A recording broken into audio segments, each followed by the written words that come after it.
నమస్కారం, welcome to I dream. నేను మీ Vijitha.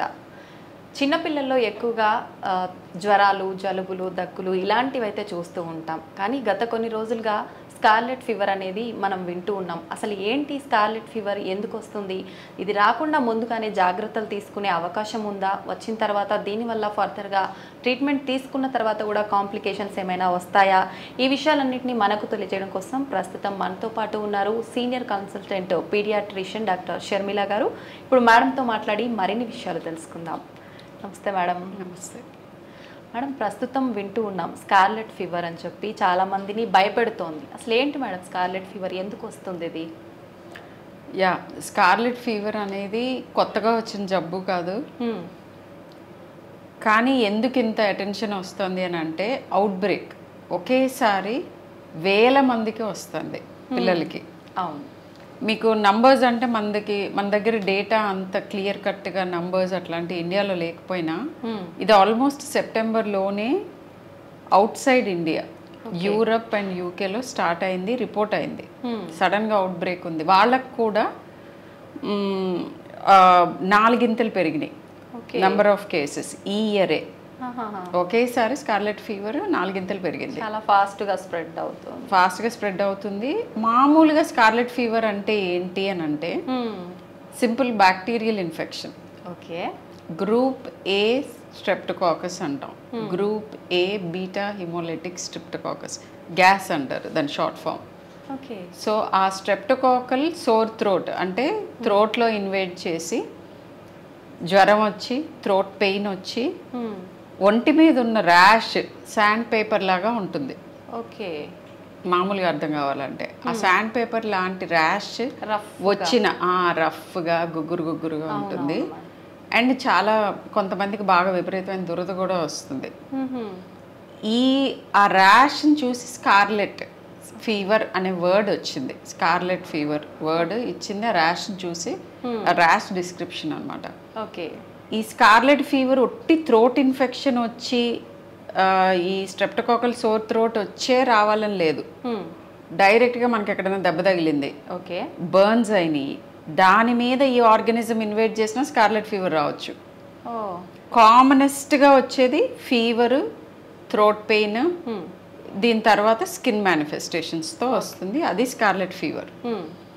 Scarlet fever గురించి ఇంత మనం మాట్లాడాల్సిన అవసరం ఏంటి అని అంటే group A streptococcus, in fact group B కూడా, ఓకే, అవి రెండు అంత మంచి ఆర్గనిజమ్స్ కాదు. ఎందుకని మంచి ఆర్గనిజమ్స్? ఏ ఆర్గనిజము జ్వరం, జలుబు, ఈ దగ్గు, ఇవన్నీ కాజ్ చేసేవి, న్యూమోనియా కాజ్ చేసేవి ఏవి అంత మంచివి కాదు. బట్ దీనికి కొంత ప్రత్యేకత ఉంది. ఇది ఎందుకు అంత చెడు అనేది. మోస్ట్ ఇంపార్టెంట్లీ స్కార్లెట్ ఫీవర్ కానీ, గ్రూప్ ఏ స్ట్రెప్టోకాకల్ సోర్ థ్రోట్తో కానీ చనిపోయే అవకాశం ఉంటుంది పిల్లల్లో. అంత ప్రమాదకరమైంది. కానీ యూజువల్గా డెత్స్ ఉండవు. ఓకే, ఎందుకంటే ఒక మహానుభావుడు మనకి పెన్సిలిన్ అని ఒక దివ్య ఔషధాన్ని ఇచ్చాడు. అవునవును. అండ్ పెన్సిలిన్ గ్రూప్ ఆఫ్ డ్రగ్స్కి బాగా రెస్పాండ్ అవుతుంది. ఓకే, మనం యూజువల్గా యూజ్ చేసే అమాక్సిసిలిన్, అమాక్సిక్లావ్ ఇలాంటివి. అండ్ కొంతమందికి పాపం పెన్సిలిన్ అలర్జీ ఉంటుంది, వాళ్ళకి కూడా ఎజిథ్రోమైసిన్, మ్యాక్రోలైడ్ గ్రూప్ అంటాం, ఆ గ్రూప్ యాంటీబయాటిక్స్తో శుభ్రంగా రెస్పాండ్ అవుతుంది. కానీ ఇంపార్టెంట్ థింగ్ ఏంటంటే చనిపోతున్న వాళ్ళు ఎలా చనిపోతున్నారు, రీజన్ ఏంటి అని అంటే లేట్గా డాక్టర్ దగ్గర రావటం. ఓకే, అండ్ మోస్ట్ ఇంపార్టెంట్లీ ఇది నేను ప్రతి ఇంటర్వ్యూలో చెప్తున్నాను, గూగుల్లో చదివేసి పక్కింటి వాళ్ళ ప్రిస్క్రిప్షన్స్ యూజ్ చేసేసి ట్రీట్ చేసుకుంటున్నాను అనుకుంటారు. అవును. మోస్ట్ ఇంపార్టెంట్లీ పిల్లల్లో ప్రత్యేకంగా dosage is extremely important. Okay, so ప్రతి 3-4 కిలోలకి డోస్ ఆఫ్ యాంటీబయాటిక్ చేంజ్ అవుతుంది. ఓకే, మిల్లీగ్రామ్స్ పర్ కిలోలో మేము క్యాలిక్యులేట్ చేస్తాం. సో ఇన్ఫ్యాక్ట్ ఫిజిషియన్స్ అంటే ఓల్డర్ పీపుల్ని ట్రీట్ చేసే ఫిజిషియన్స్ కూడా పిల్లలు అనగానే మనకి డ్రగ్ డోసేజెస్ అలవాటు ఉండదు కాబట్టి just go to the pediatrician అని చెప్తారు. అవును మేడం. 12-15 ఇయర్స్ దాటిన తర్వాత 40 కిలోలు 50 కిలోలు దాటాక దే కమన్ టు యూజువల్గా అడల్ట్ కేటగిరీలో వాళ్ళు కూడా ట్రీట్ చేస్తారు, general practitioners. But below that ఈ dosage is very important. Okay, and duration. Streptococcal sore throat అని అనుమానం ఉంటే 7 days తీసుకోవాలి యాంటీబయాటిక్స్. ఓకే. పొరపాటున ఇది ఉండిపోతే క్యారియర్ స్టేట్లోకి వెళితే ఫస్ట్ థింగ్ కమ్యూనిటీకి చాలా హాని, అందరికీ స్ప్రెడ్ చేస్తాం.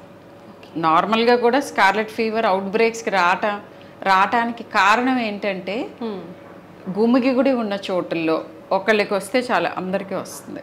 జన సమూహం ఎక్కువగా ఉండొద్దు, ఉన్న దగ్గర స్ప్రెడ్ అయిపోతుంది, క్రౌడెడ్ ప్లేసెస్. ఓకే. ఇప్పుడు నర్సరీకి కానీ లేకపోతే ప్లే స్కూల్కి కానీ లేకపోతే క్రష్కి కానీ స్కూల్కి కానీ వెళ్ళని పిల్లలు ప్రాబబ్లీ 6 నెలల లోపు వాళ్ళే అనుకుంటా, ఇఫ్ ఐఎమ్ నాట్ ఎగ్జాజరేటింగ్. అందరినీ పొలమంటే తోస్తారు, రెస్పెక్టివ్ ఆఫ్ ది ఏజ్. ఎక్కడో చోట నేను చెప్పిన వాటిల్లో ఎక్కడో చోట. అండ్ సారీ నేను దీని గురించి ఈ టోన్లో మాట్లాడుతున్నానని, ఎందుకంటే నాకు పిల్లల గురించి I'm really passionate about that. ఇంట్లో మనుషులు ఉండి కూడా, గ్రాండ్ పేరెంట్స్ ఉండి కూడా భరించలేకపోతున్నాము అని క్రష్లకు పంపిస్తున్నారు, లేకపోతే వాళ్ళ పర్సనల్ స్పేస్లోకి ఇన్వేషన్ అవుతుందని పంపిస్తున్నారు. అవసరం లేనప్పుడు, నేనేమి స్త్రీలు వర్క్ చేయడానికి అగెన్స్ట్ కాదు, నేను కూడా వర్కింగ్ ఉమెన్. అవసరం లేనప్పుడు పబ్లిక్ ప్లేసెస్కి 5 ఏళ్ల లోపు పిల్లల్ని ఎక్కువగా తీసుకువెళ్ళకపోతే మంచిది. This is the first thing that is important in preventing infections. ఎక్కువగా ఇన్ఫెక్షన్స్ రాకూడదు, జ్వరాలు రాకూడదు, జబ్బున పడకూడదు అని అంటే పుట్టిన దగ్గర నుంచి వాళ్ళని వేసుకొని క్రిక్కిరిసిపోయిన ప్లేసెస్కి పొలమంట తీసుకువెళ్ళకపోతే సగం హెల్త్ ప్రాబ్లమ్స్ రావు. ఓకే. రెండోది, అట్లీస్ట్ 6 months వరకు బ్రెస్ట్ ఫీడ్ చేయండి, at least. Okay. So best is up to 2 years, 1 year, depending on how you can do.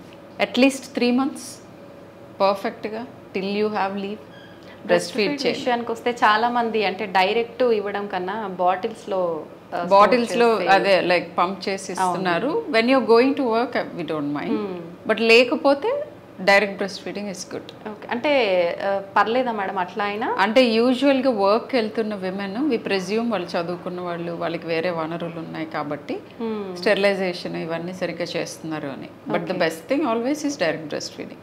Again coming back to our streptococcus. So ఈ స్ట్రెప్టోకాకల్ సోర్ థ్రోట్ వచ్చినప్పుడు చాలామంది నేను చూసాను, 100లో చూసాం, each physician probably వేలలో చూస్తుండొచ్చు హైదరాబాద్లో ఉండే. సో ఈ పిల్లల్లో కొంతమంది లేట్గా వచ్చిన వాళ్ళు ఉన్నారు. ఓకే. వాళ్ళే ఇంట్లో కొన్ని మందులు వేసేసుకోవటం, ఇక్కడ అక్కడ చదివేయటం, లేదా వాడెవడో చెప్పాడు వీడెవడో చెప్పాడు అని చెప్పి వేసుకోవటం, తగ్గకపోతేనే వస్తారు. అలా వచ్చినప్పుడు కాంప్లికేషన్స్ వచ్చే అవకాశం ఉంటుంది. Okay. Group A streptococcus gas, like I told you, ఆ బ్యాక్టీరియా చుట్టుపక్కల టిష్యూస్ని ఇన్వైట్ చేయగలదు. ఓకే. టాన్సిల్స్ చుట్టూతా పస్ ఫిల్డ్ యాబ్సెసెస్ కాజ్ చేయగలదు.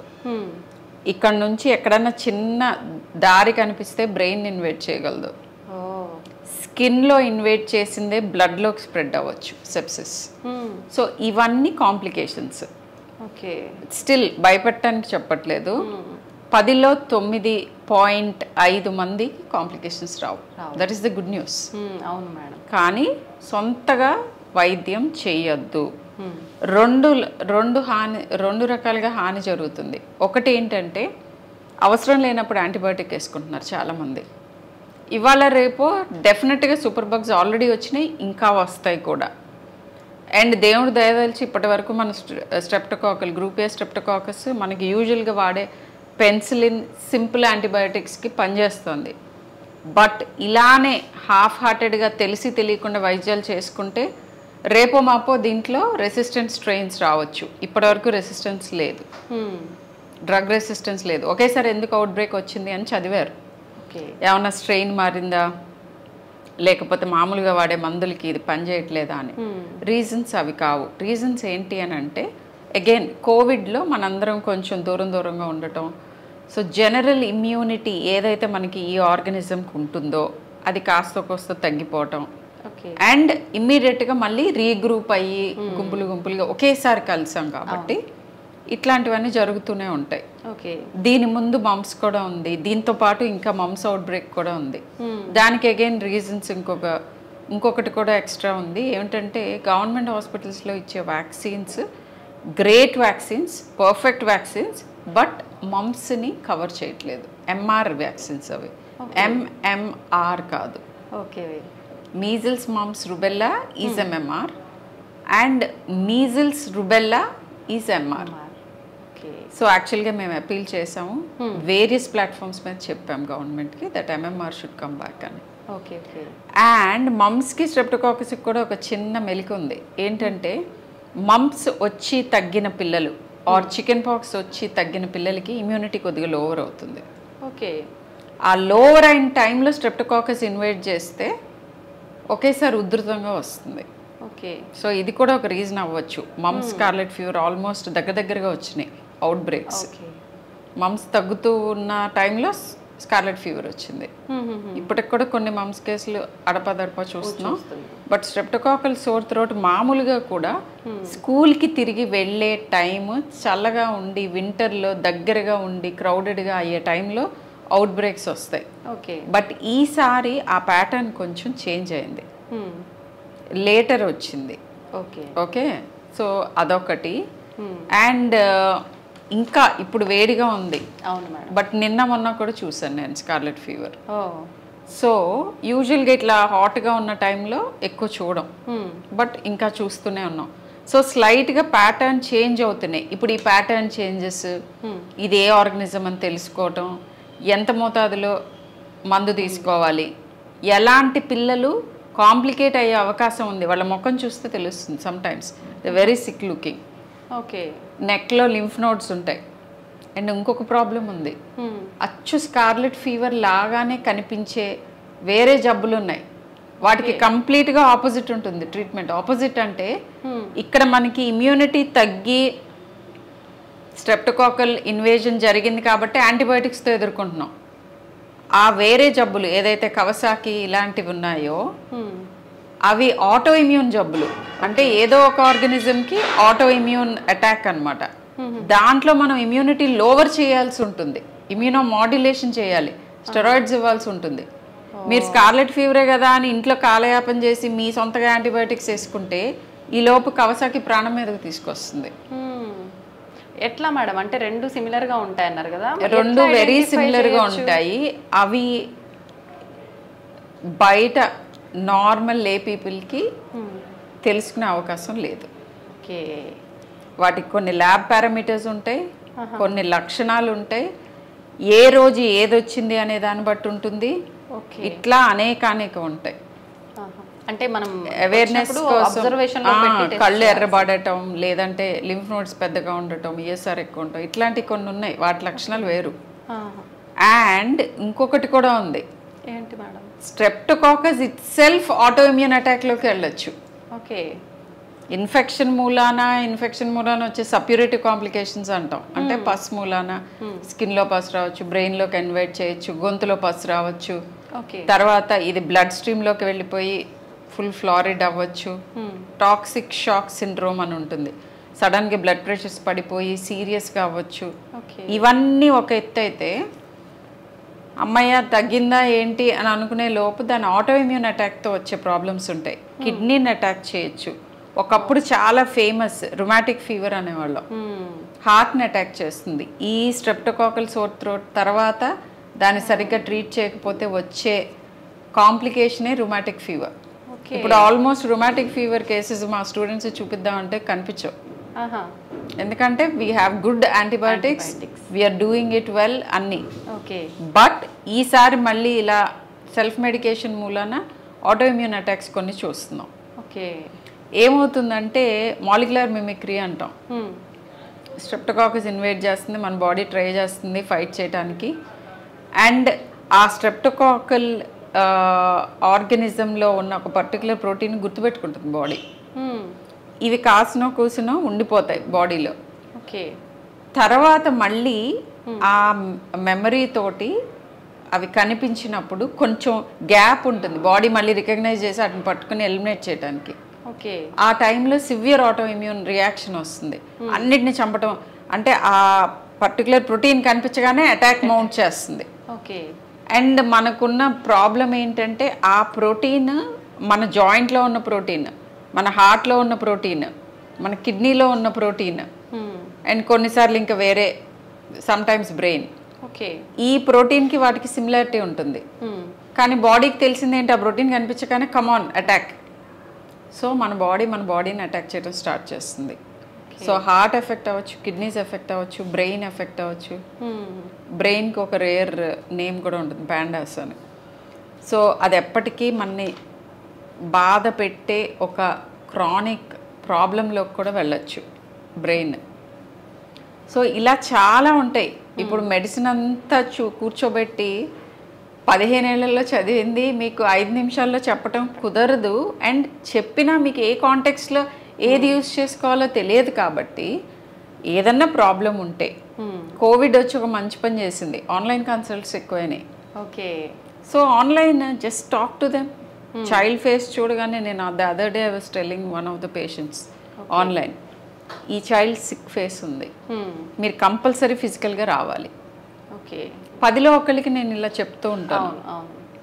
ఆ 9 మంది ఇంట్లో కూర్చొని హ్యాపీగా మాట్లాడి ట్రీట్మెంట్ తీసుకుంటున్నారు కదా, అలా అన్నా తీసుకోండి.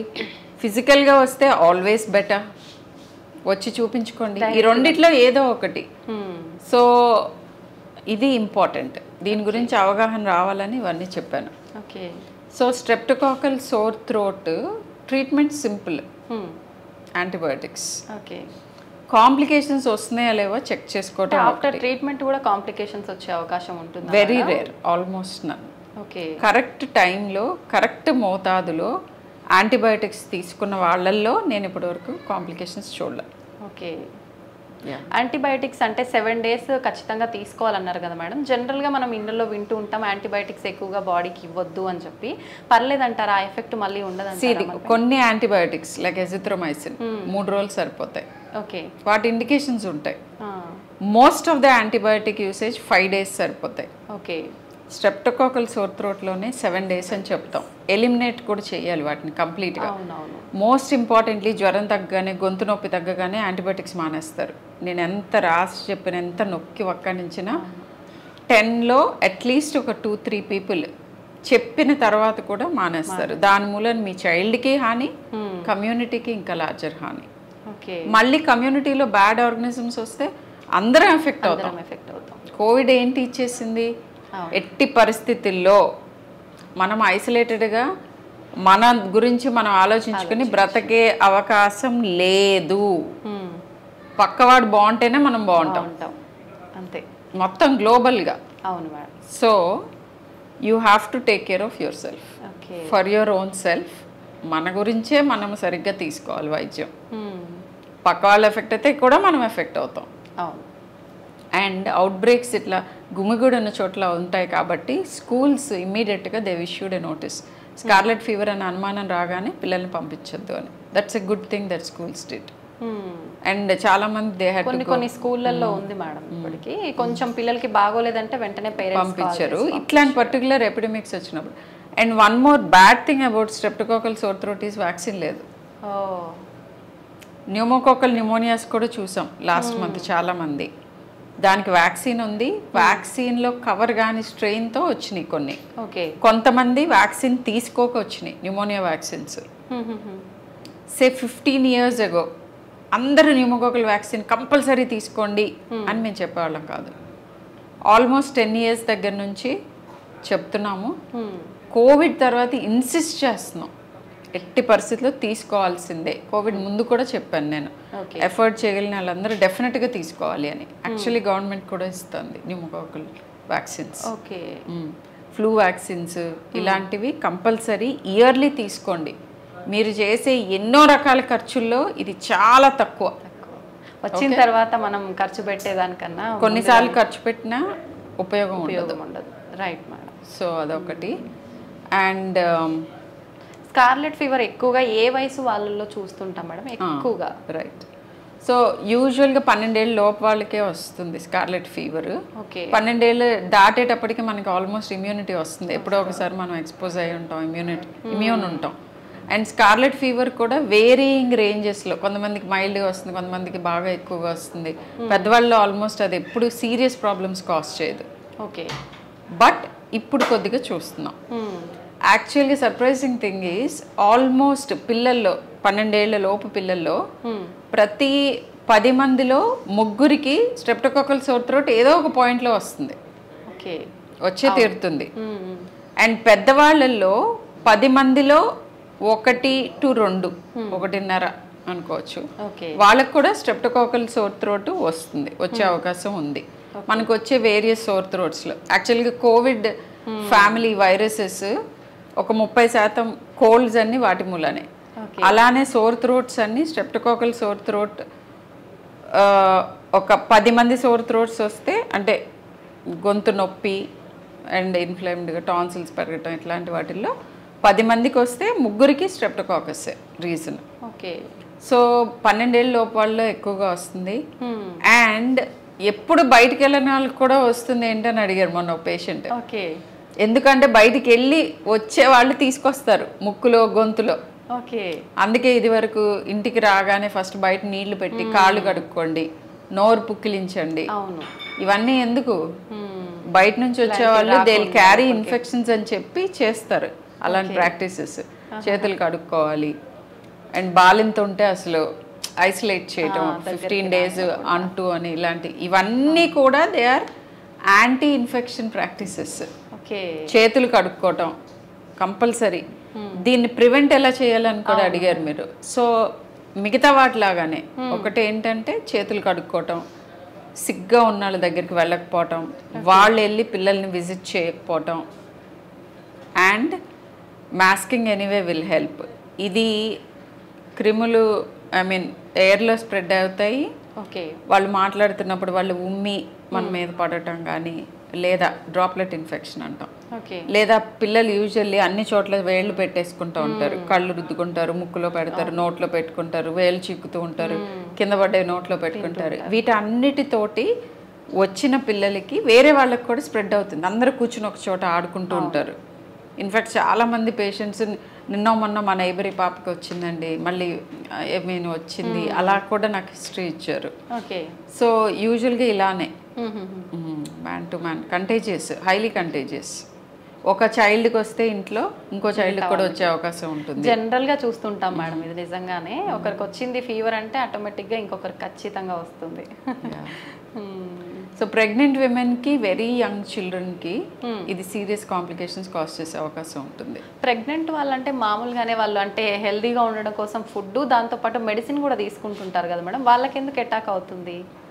ఇది ఎవరినైనా అటాక్ చేయొచ్చు. ప్రెగ్నెన్సీ ఏంటంటే కొంచెం ఇమ్యూనో సప్రెస్ స్టేట్ అంటాం. మన ఇమ్యూనిటీ మామూలుగా ఉన్నంత పర్ఫెక్ట్గా ఉండదు ప్రెగ్నెన్సీలో.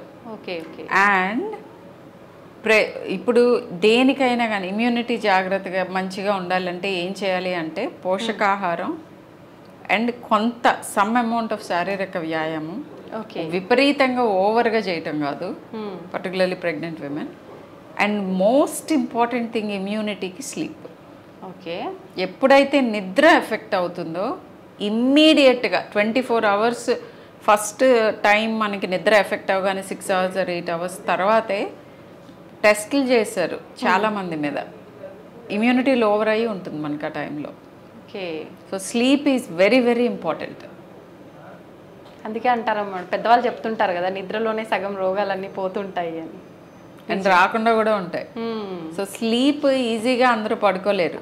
ఇప్పుడు ద బిగ్గెస్ట్ ఎపిడమిక్ అనొచ్చు ఈజ్ ల్యాక్ ఆఫ్ స్లీప్.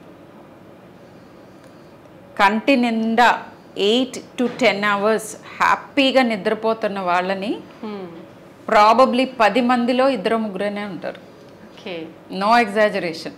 మీ ఆఫీస్లో మీరు తీసుకోండి చిన్న poll, I'm sure everyone 70% will have sleep problems. అవును అవును మేడం. చిన్న చిన్న వాటికి ఎక్కువ స్ట్రెస్ ఫీల్ అవ్వడము, ఈ ఆలోచనలతో నిద్ర పట్టదు, కొంతమంది మొబైల్ ఎక్కువ చూస్తూ ఉండడము, ఏవైనా నిజమే మేడం. హైపర్ స్టిమ్యులేటెడ్ 12 గంటలు యాక్టివ్గా పనిచేస్తా అంటే బ్రెయిన్కి డౌన్ టైం ఉండాలి కదా. అవును. సో క్విక్గా డౌన్ టైం రావాలి అంటే మెడిటేషన్ ఇస్ వన్ థింగ్. ఇప్పుడు విపరీతంగా ఆలోచనతో కూడిన, ఇప్పుడు ఇదివరకు జాబ్స్ 6 hours చేసేవాళ్ళు, 8 hours చేసేవాళ్ళు, ఇప్పుడు 12, 14, 16 hours వర్క్ చేస్తున్నారు అందరూ. సో షర్ట్ ఇట్లా చిటికేసినట్టుగా నిద్రపోమంటే ఎట్లా వస్తుంది? There is only one way. You have to do it like an exercise. Okay. And that is one of them is meditation. Breathing exercises, meditation ఇట్లాంటివి. Okay. అయితే madam ప్రతి ఒక్కదానికి మనకు ఇమ్యూనిటీ ఇంపార్టెంట్, స్లీప్ ఇంపార్టెంట్. దాంతోపాటు మన daily life స్టైల్లో food ఏ రకంగా తీసుకుంటే ఇమ్యూనిటీ లెవెల్స్ పెరుగుతాయి, మనం రోగాల బారిన పడకుండా ఉంటాం? సో ఐ థింక్ నాకైతే ఇది రిపిటేటివ్గా ఉంటుంది ఈ క్వశ్చన్కి ఆన్సర్. ఎందుకంటే ఆల్మోస్ట్ ప్రతి పేరెంట్ అడుగుతారు, ప్రతి ఇంటర్వ్యూలోనూ చెప్పాను. But still I don't mind repeating, ఎందుకంటే ఇది ఇంపార్టెంట్ తెలుసుకోవడం. సో ఆర్డర్లో చెప్పాలి ఇమ్యూనిటీకి ఏంటి ఇంపార్టెంట్ అని అంటే, నేను స్లీప్ని టాప్లో పెడతాను. Okay. Next comes diet, the next comes exercise. పిల్లలకి ఇవే, పెద్దవాళ్ళకి ఇవే. ఓకే. కానీ టాప్లో ఉన్న స్లీప్ అచీవ్ చేయాలి అంటే కిందన్న రెండు సరిగ్గా చేయాలి. అవును. శరీరం అలసిపోవాలి, మనసు కామ్ డౌన్ అవ్వాలి. ఫుడ్ ఎక్సెస్గా తినకూడదు, అట్లా అని లేకుండానూ ఉండకూడదు.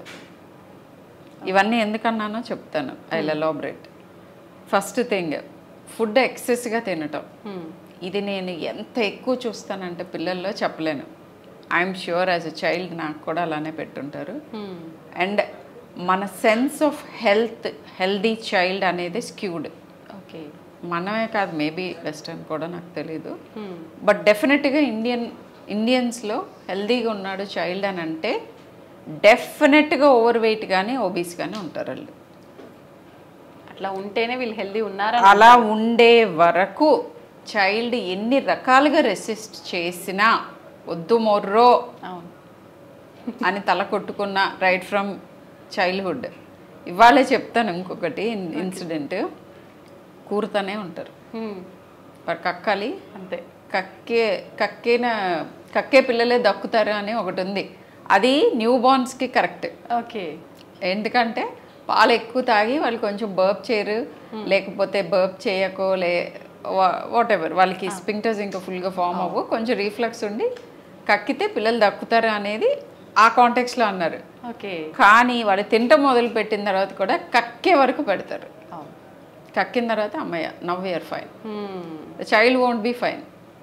అండ్ కక్కిన వెంటనే within half an hour మళ్ళీ స్టార్ట్ అవుతుంది. కక్కాడు కదా, ఏవో పోయినాయి బాడీలో నుంచి, మళ్ళీ పెట్టు, మళ్ళీ కక్కే వరకు they are not satisfied.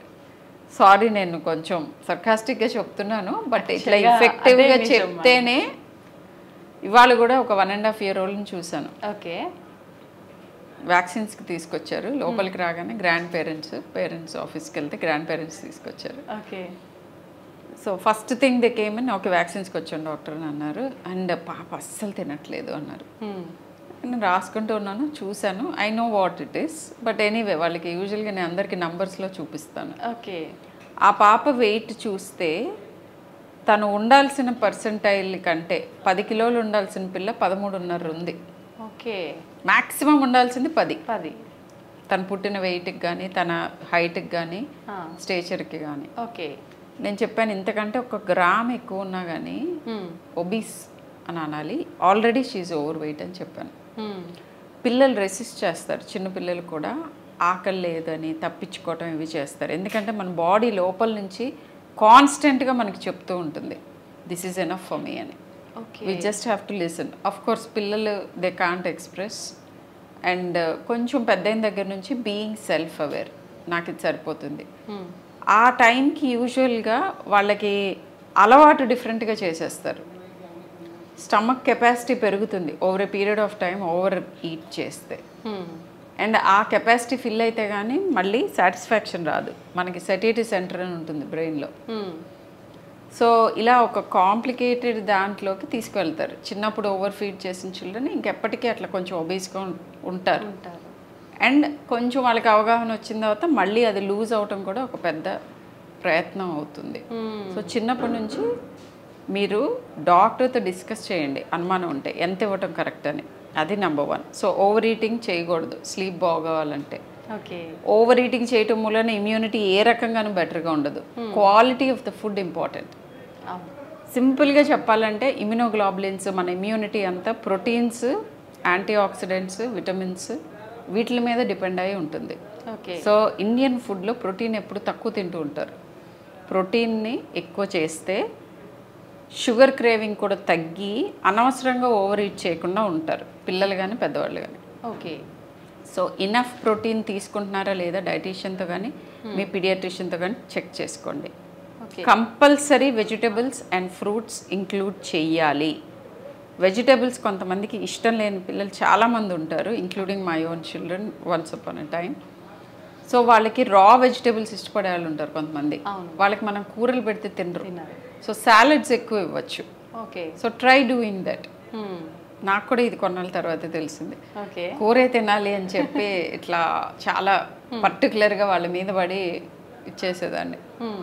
But one of my kids I found out later that they relish raw vegetables, అంటే సాలడ్స్. ఫ్రూట్స్ కూడా తినని పిల్లలు కొంతమంది ఉంటారు. Keep trying various fruits. ఏదో ఒక ఫ్రూట్కి లైకింగ్ ఉంటుంది. సో మల్టిపుల్ ఫ్రూట్స్ ట్రై చేస్తూ ఉండండి. అండ్ ప్రతిదీ నెగోషియేట్ చేయటం కుదరదు. నాన్ నెగోషియబుల్ థింగ్స్ అని ఉండాలి, రూల్స్ ఇంట్లో. ఇది తింటేనే ఇది వస్తుంది, సింపుల్. 5 years తర్వాత స్ట్రిక్ట్ రూల్స్ పెడితే వాళ్ళు ఫాలో అవుతారు చిన్నప్పటి నుంచి. సో ఫుడ్ డైట్ గురించి చెప్పాలంటే fruits, vegetables, proteins. Good sleep ఉండాలంటే ఇవి తగిన మోతాదులో, మరీ తక్కువగా ఉండకూడదు ఫుడ్. తక్కువగా ఫుడ్ ఉన్నప్పుడు స్లీప్ రాదు, హైపర్ స్టిమ్యులేటెడ్ ఉంటారు. ఎక్కువగా తిన్నా రీఫ్లక్స్, కక్కుతూ వెనక్కి వస్తూ అరిగించుకోవటంలోనే సరిపోతుంది. అండ్ షుగర్ బర్స్ట్ ఎక్కువ అవుతుంది. నైట్ చాలామంది ఇంత అని పెట్టుకుంటారు, అమ్మ పొద్దున్న నుంచి దొరకలేదు చైల్డ్, వీళ్ళు స్కూల్లో ఏం తిన్నారో తినలేదో అని చెప్పి ఇంకా మొత్తం గుప్పిస్తారు డిన్నర్కి, అది కూడా లేట్గా. అలాంటి పిల్లలు పడుకోలేరు. అండ్ పడుకున్న వెంటనే రీఫ్లక్స్ అయ్యి కక్కుతూ ఉంటారు. డే అంతా బాగానే ఉంటారు మేడం, నైట్ పడుకోబెట్టిన 1 hour తర్వాత దగ్గి కక్కుతున్నారు, ఏంటో అని అంటారు. Very classic reflux. 10ంటికి పడుకోబెట్టే వాళ్ళకి 8:30 తర్వాత ఫుల్గా పెట్టి పడుకోబెడతారు. ఇట్లా తింటాం ఆలస్యం అలా పడుకుంటారు, వాళ్ళు డెఫినెట్గా కక్కుతారు. సో అట్లీస్ట్ 1.5-2 hours ముందు ఫుడ్ పెట్టాలి పిల్లలకి. ఓకే. పడుకునే వరకు తినటం అవసరం లేనే లేదు అసలు. అండ్ స్కూల్లో ఏం తినట్లేదు అని బెంగ ఉంటే మరి ఏం చేయాలి అంటే, స్కూల్ నుంచి వచ్చి రాగానే నిజంగా అక్కడ సరిగ్గా తినని పిల్లలకి ఆకలిస్తుంది. ఆకలి గమనించుకుని అప్పుడు ఇవ్వండి గుడ్ ఫుడ్ ఇచ్చి, ఆ తర్వాత just bed time are dinner make it very less. Okay. Maybe simple some boiled vegetables and fruits ఇట్లాంటివి కూడా తినచ్చు పిల్లలు. ఓకే. అదేమీ ఎగ్జాటిక్ థింగ్ ఏం కాదు. వెజిటబుల్స్ ఎక్కువ తింటాం, రైస్ తగ్గించి తింటాం పడుకోబోయే ముందు.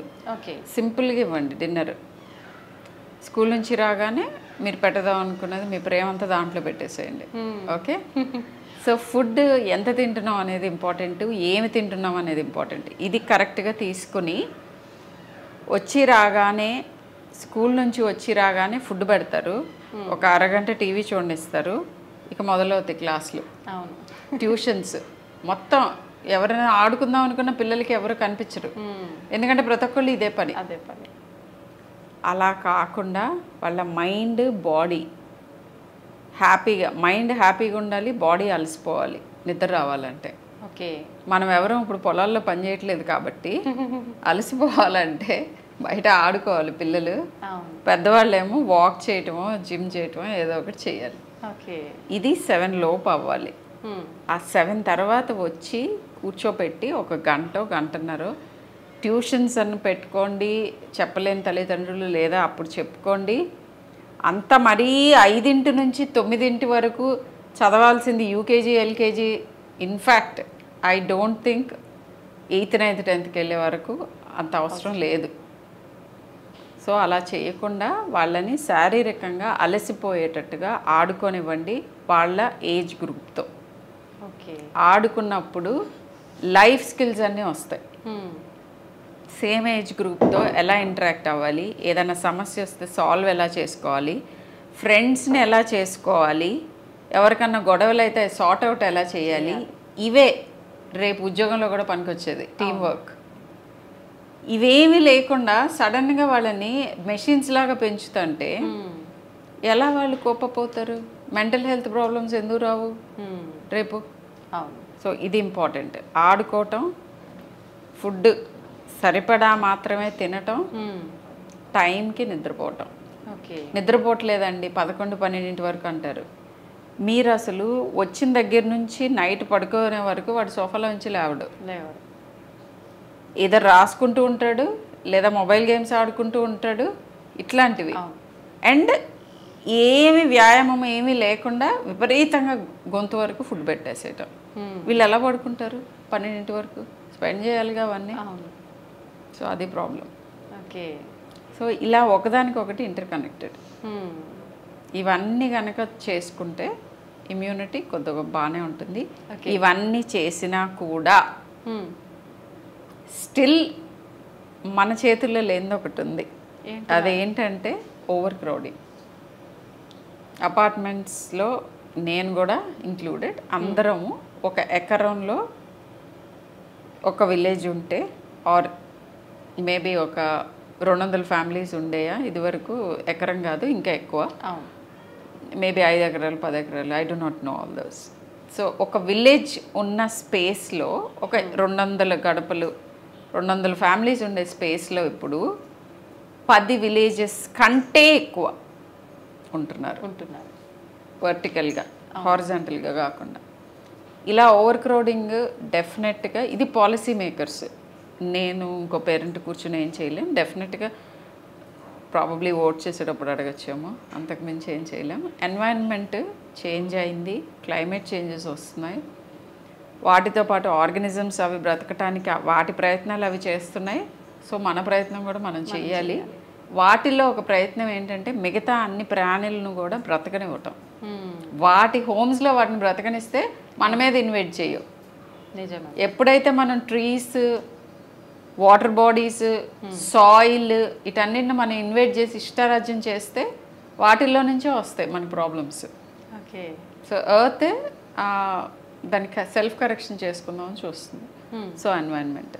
ఓకే. ఇది మనం ఏం చేయలేం. బట్ ఎస్, ఎవరికి వాళ్ళు soil conservation, water conservation, then ప్లాంట్స్ని ఎక్కువ చేయటం, అండ్ కొద్దిగా ఓవర్ క్రౌడింగ్ తగ్గించుకోవడం చేయొచ్చు. ఇలా మనం ఇమ్యూనిటీని కాపాడుకోవచ్చు. మేడం, ఎక్కువగా మీరు ఇందాక చెప్పినట్టు ప్రోటీన్ ఎక్కువగా తీసుకుంటే మనకు హెల్తీగా ఉంటాము. సఫిషియెంట్గా ఎంత ఉండాలో అంత ప్రోటీన్ ఉందంటే మనకు ఫర్దర్గా వచ్చే ప్రాబ్లమ్స్ రాకుండా ఉంటాయని చాలామంది ప్రోటీన్ తినడం కోసం ట్రై చేస్తున్నారు. దాంట్లో భాగంగా తీసుకుంటే ఎక్కువ నాన్ వెజ్ ఫుడ్ తీసుకుంటేనే ప్రోటీన్ వస్తుంది అని చెప్పి, కంపల్సరీ నాన్ వెజ్ రూపంలోనే తీసుకోవాలా మేడం, లేదంటే ఆల్టర్నేట్ మనం వేరే ఏ రూపంలో తీసుకున్నా సరిపోతుందా? సో ప్రోటీన్ ఎక్కువ పెట్టాలి అనగానే ఐ మీన్ కొంతమంది మదర్స్ థ్రెప్టిన్ బిస్కెట్స్ పెడుతున్నారు. That's not okay. Okay. Protein ఎక్కువ తినాలి అని అంటే నేచర్ నుంచి వచ్చిన ప్రోటీన్ తీసుకొని తినమని. అండ్ ఇంకో కొంతమంది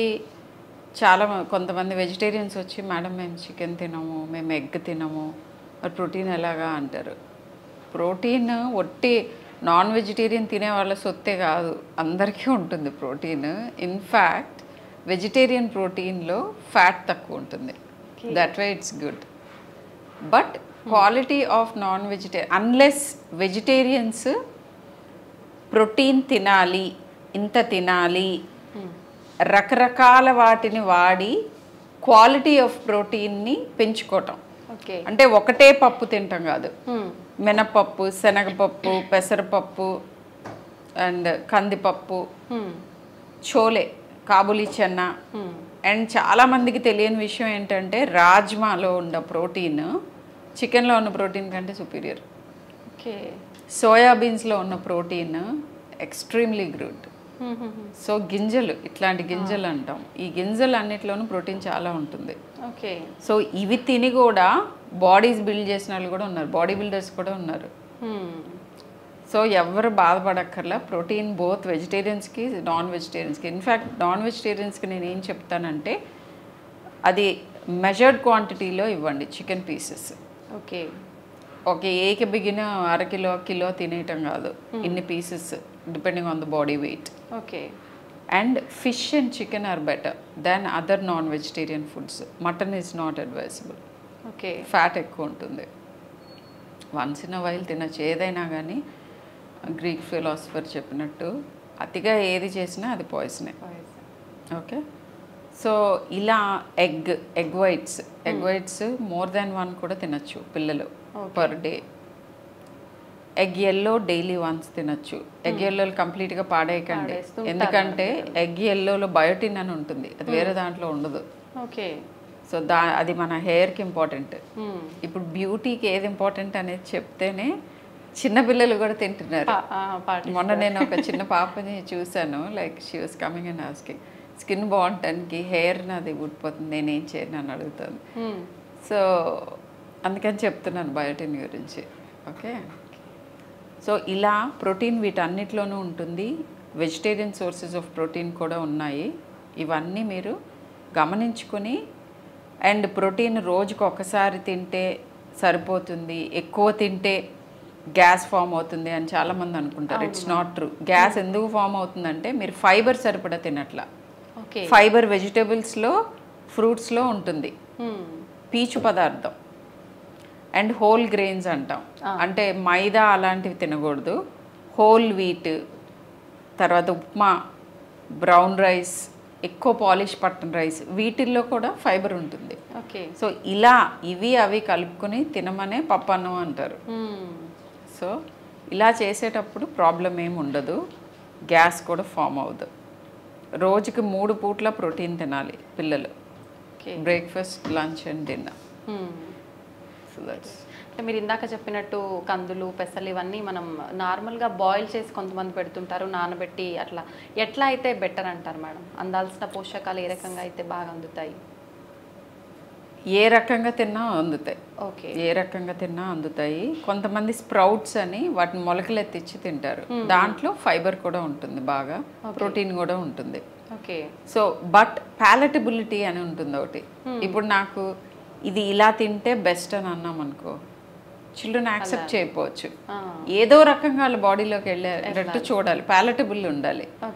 25 ఏళ్ళు వచ్చిన తర్వాత ఒక ఇది మంచిది అది మంచిది అని తింటారు. బట్ మీరు 6 ఏళ్ళ వాడి నోటికి ఆఫ్ కోర్స్ అలవాటు చేసేదాన్ని బట్టి చాలా ఉంటుంది.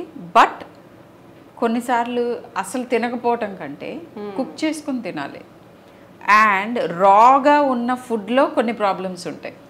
వాటిల్లో అబ్జార్ప్షన్ని ఆపే సబ్స్టెన్సెస్ ఉంటాయి, కాంబినేషన్స్ కరెక్ట్గా తీసుకోవాలి, టైమింగ్ ఆఫ్ ఫుడ్ కూడా ఇంపార్టెంట్. దీని గురించి I think we have to do a separate session. So ఇది రాగా ఉన్నప్పుడు ఇంకొక కుక్ దాన్ని ఆపటం. ఫ్రూట్స్ మెయిన్ మీల్తో కలిపేసి తినకూడదు, ఒక 1 hour అవే తినాలి, లేకపోతే ఫ్రూట్స్లో ఉన్న మంచి అబ్జార్బ్ అవ్వదు. ఓకే. సో ఇలాంటివి కొన్ని ఉంటాయి. సో ప్రాపర్టీస్ ఆఫ్ ఫుడ్ బట్టి తినాల్సి ఉంటుంది, ఏ రకంగా తిన్నా మంచిదే. అండ్ రా ఫుడ్లో కొన్ని అడ్వాంటేజెస్ ఉంటాయి, డిసడ్వాంటేజ్ ఏంటంటే దాంట్లో కొన్ని ఇన్ఫెక్షన్స్ ఈజీగా వచ్చే అవకాశం ఉంటుంది. ఓకే. అండ్ కుక్డ్ ఫుడ్లో డీప్ ఫ్రైయింగ్ ఎప్పుడు మంచిది కాదు. ఫ్రైస్ కంటే పులుసులు, boiled things better. Okay. So అదే. అండ్ ప్యాలటబుల్గా కూడా ఉంటాయి. కుకింగ్ మూలన కుకింగ్ ఎందుకు చేసుకున్నాం మనం ఇనీషియల్గా ముందు నుంచి కూడా, ఎందుకంటే రుచిగా ఉంటాయని. కానీ ఆ ప్రాసెస్ అనేది మరి కొంత విటమిన్స్ అవి పోయే అవకాశం ఉన్నా లైఫ్ లాంగ్ తినడానికి ప్యాలటబుల్గా ఉండటం కూడా ఇంపార్టెంట్, పర్టికులర్లీ చిల్డ్రన్కి. అదే. Thank you madam, thank you very much. చాలా మంచి ఇన్ఫర్మేషన్. నిజంగా అసలు చాలా మందిలో కూడా ఎటువంటి ఫుడ్ తీసుకోవాలి, ఆఫ్టర్ కరోనా అయితే చాలా రకాలుగా ఎఫెక్ట్ అవుతున్నారు, ఏం ఫుడ్ తీసుకుంటే మేము మా పిల్లలు హెల్తీగా ఉంటాము ఏంటి అని, అలాంటి విషయాలన్నీ చాలా క్లియర్గా ఎక్స్ప్లెయిన్ చేశారు madam. Thank you. Thank you.